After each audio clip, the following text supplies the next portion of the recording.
Friends భారత పౌరులు 20,000 మంది మృతి. ఈ విషయాలను తెలియాలంటే గనక వీడియో అయితే మీరు కంప్లీట్‌గా చూడండి. అప్పుడే మీకు కంప్లీట్ ఇన్ఫర్మేషన్ ఏంటో అర్థమవుతుంది. అదేవిధంగా చాలా మంది ఈ వీడియో చూస్తున్నారని లేఖను కామెంట్ చేయట్లేదు.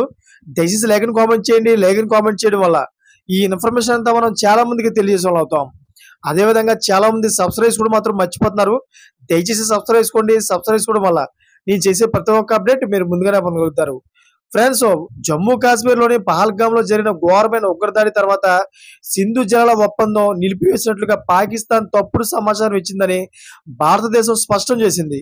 పాకిస్తాన్ ప్రభుత్వ ప్రయోజిత ఉగ్రవాదం కారణంగా 65 ఏళ్ల నాటి ఒప్పందాన్ని నిలిపివేసినట్లు ఐక్యరాజ్య సమితిలో భారత భారత శాశ్వత ప్రతినిధి రాయబారి పర్వతనేని హరీష్ స్పష్టం చేశారు.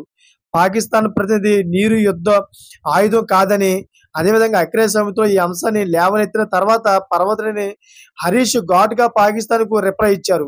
పహల్గామ్ దాడిలో 26 మంది మరణించిన ఒక రోజు తర్వాత ఏప్రిల్ 23న 1960లో సంతకం చేసిన ఒప్పందాన్ని భారతదేశం నిలిపివేసింది.